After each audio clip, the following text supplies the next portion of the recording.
So, let's say the goal is to be a strong cyclist, but your background is in football, basketball, track and field, and other more popular sports.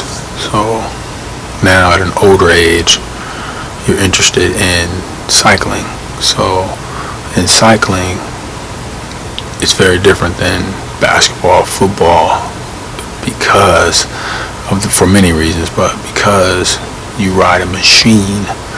You're depending on a machine and how that machine is designed, the weight of it, how it's set up for you to fully function in terms of compatibility with the pedal stroke, crank length, top tube length, tire pressure, aerodynamics, variety of things.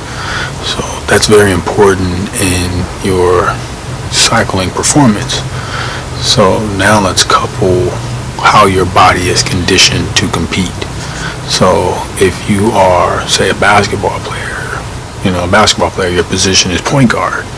So me as a point guard, I'm very shifty. So I have to run fast, I have to run the court up and back, and you have about 24 seconds, to take a shot.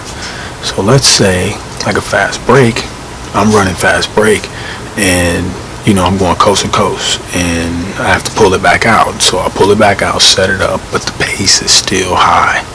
So remember, the pace is high, and I'm going for 24 seconds at minimum before I got to take a shot. So my energy is high for 24 seconds. So like on a bike, for me, my body's conditioned to go all out for 24 seconds because I play basketball. So in terms of energy, boom, 24 seconds, I can turn it up. And then I may need a break just based on how my body's conditioned.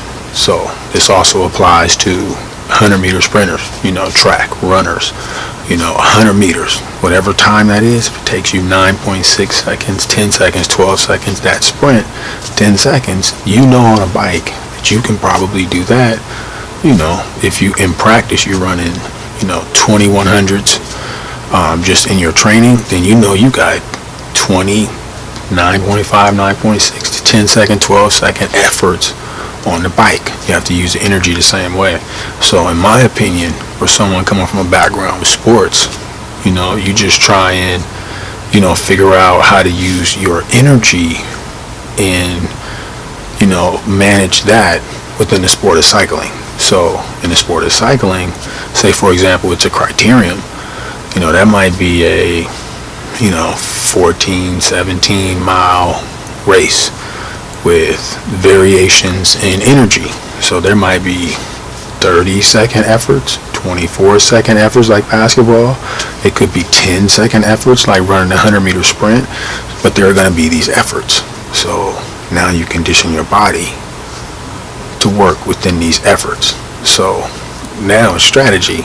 So those who can go, say for example, you have swimmers that ride bikes, right? So they might be like long distance swimmers. They might swim for an hour at a set pace. There's no variation in intensity. It's just stroking, right?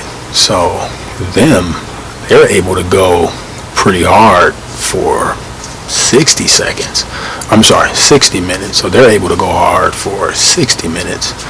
So for you now have to figure out, okay, how can I use my natural skill set, my natural energy flow to compete with someone who's pacing like this? And that's where you think about drafting. Okay, so I need to draft this person so I can, save energy, break some of the wind. I can try that. Or I can try and do a 10-second effort as hard as I can and get as far away from them as I can and recover. Take a drink, take a snack, roll my head, roll my shoulders, and watch for them as they approach. And then when they catch me, get back into the draft, try and recover as much as I can, and then again. another 10-second effort. Or if I'm a basketball player, 24-second effort, multiple 24-second efforts. So now I have to figure out if that can work, because that might work.